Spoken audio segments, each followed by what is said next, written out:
Hello guys, welcome back to our channel Bong company. আজকের ব্লগে share করব আমাদের বেশ কিছু আনন্দের মুহূর্ত। শেয়ার করব নতুন জায়গায় আমাদের কিছু নতুন এক্সপিরিয়েন্স। তাহলে শুরু করা যাক।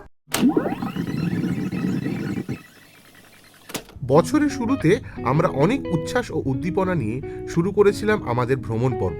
কোথাও ঘুরতে যাওয়ার আগে স্টেশনে গিয়ে ট্রেনের জন্য ওয়েট করার একটা আলাদাই মজা থাকে। আমাদের মতন খাদ্যরসিক ব্যক্তিদের কাছে ট্রেন জার্নিটাও কিন্তু অনেক খাওয়ার উপভোগ করার একটা সুযোগ। ট্রেন অ্যাপের দৌলতে এখন ট্রেনে বিভিন্ন জায়গার খাবার অর্ডার করাটা আরও বেশি আনন্দের। বন্ধুদের সাথে জার্নি করলে দুদিনের ট্রেন জার্নিটাও বেশ আনন্দ আর ফুর্তিতেই কেটে যায়। আর হ্যাঁ, আমাদের ভিডিও যদি তোমাদের ভালো লেগে থাকে তাহলে অবশ্যই চ্যানেলটাকে সাবস্ক্রাইব করে দিও, আর ফেসবুক আর ইনস্টাগ্রামে আমাদের ফলো করতে ভুলো না। আর দুদিনের সেই ট্রেন জার্নি কমপ্লিট করে আমরা চলে এসেছিলাম আমাদের জার্নির প্রথম ডেস্টিনেশনে, দ্যাট ইজ অমৃতসর। যেহেতু আমরা ট্রাভেল করতে এত ভালোবাসি, তাই নতুন জায়গায় নতুন লোকজন নতুন সংস্কৃতির সাথে আমাদের মানিয়ে নিতে কোনো অসুবিধা হয় না। যেহেতু হাতে সময় খুবই ছিল কম, তাই হোটেলে চটজলদি ব্যাগগুলোকে ড্রপ করে আমরা বেরিয়ে পড়লাম মার্কেট এক্সপ্লোর করতে। যে কোনো নতুন জায়গার লোকজন কীরকম থাকে, কীরকম ঘোরে ফেরে জানতে হলে কিন্তু সেখানকার মার্কেটটা এক্সপ্লোর করাটা খুবই জরুরি। এই শহরটার কিন্তু একটা ঐতিহাসিক গুরুত্বও রয়েছে। জালিয়ানওয়ালাবাগের মতন একটা অত্যন্ত গুরুত্বপূর্ণ ঐতিহাসিক দুর্ভাগ্যজনক ঘটনা এই শহরেই হয়েছিল। 13 এপ্রিল 1919, একটা শান্ত বৈশাখীর দিন, আর তার মধ্যেই গুলির আওয়াজ। হাজার হাজার নিরস্ত্র মানুষ, যাদের বেরোনোর কোনো রাস্তা ছিল না। এখানে দাঁড়িয়ে যখন ওই দেওয়ালে গুলির চিহ্নগুলো দেখলাম, মনে হলো দেওয়ালগুলো যেন আজও কাঁদছে। এই মাটির মধ্যেই আমাদের ইতিহাস, এই ট্যাগই আমাদের স্বাধীনতার দাম। জালিয়ানওয়ালা বাগ থেকে বেরিয়ে আসার পর মনটা একটু ভারীই ছিল, তাই এরপরে আমরা ঢুকে পড়েছিলাম একটা কৃপানের স্টোরে। অনেকেই ভাবতে পারেন কৃপান মানে কি শুধু একটা ছুরি বা তলোয়ার? আসলে না, কৃপান হলো শিখ ধর্মের একটি পবিত্র প্রতীক। বেশ কিছু কেনাকাটার পরে আমাদের পেয়ে গেছিল খিদে, তাই আমরা একদম অমৃতসরি স্টাইলে ব্রেকফাস্ট সেরে ফেলেছিলাম। আর পাঞ্জাবের লস্যি, এর তো কোনো কথাই হবে না, অসাধারণ যাকে বলে। ব্রেকফাস্ট সেরে হোটেলে গিয়ে ফ্রেশন আপ হয়ে আমরা আবার বেরিয়ে পড়েছিলাম। কোথায় যাচ্ছি অবশ্যই বুঝতেই পেরেছো, এই জায়গার সত্যি কোনো ইন্ট্রোডাকশনের প্রয়োজন নেই।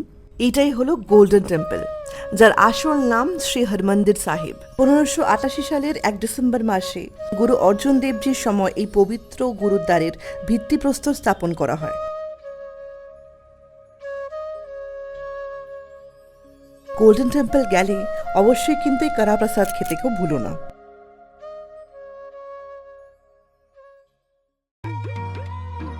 গোল্ডেন টেম্পল দর্শনের পর হয়ে গেছিল লাঞ্চের টাইম, আর তাই আমরা চলে গিয়েছিলাম এখানকার খুবই ফেমাস একটা রেস্টুরেন্টে, যার নাম ছিল ব্রাদার্স ধাবা।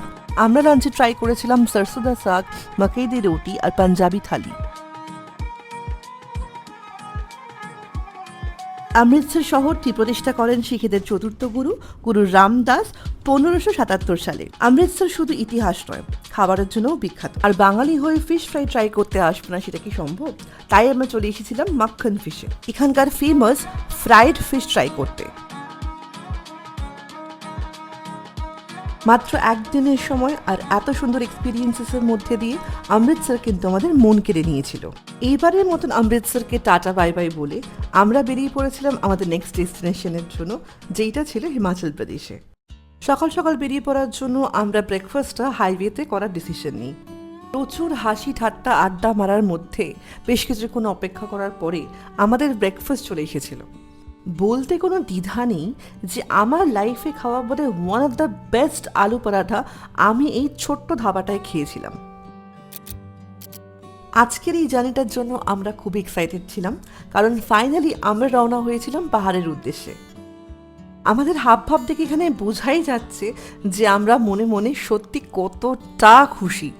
সত্যি কথা বলতে পাহাড়ের প্রতি এই টান ভালোবাসা আমরা ভাষায় বলে প্রকাশ করতে পারবো না। আমি সবসময় এই কথাটা বলি, আবারও বলছি, যারা যারা এখনো অবধি পাহাড়ে আসোনি অবশ্যই কিন্তু একবার পাহাড় ঘুরে যেও। আর সেই ট্রিপটা যদি নিজের বন্ধুদের সাথে করতে পারো, তাহলে সেই স্মৃতিগুলো বোধহয় সারা জীবনের সম্বল হয়ে থাকবে। মন ভরে এই দৃশ্য উপভোগ করতে করতে আর মাঝে মধ্যে টুকটাক ব্রেক নিয়ে আমরা এগিয়ে চলেছিলাম আমাদের আজকের ডেস্টিনেশনের দিকে।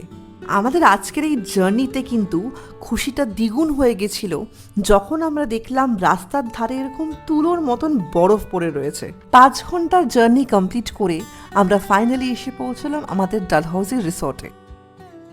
এতটা জার্নি করে বেশ টায়ার্ড থাকার কারণে সেই দিনটা আমরা রেস্ট করে আড্ডা মেরেই কাটিয়েছিলাম।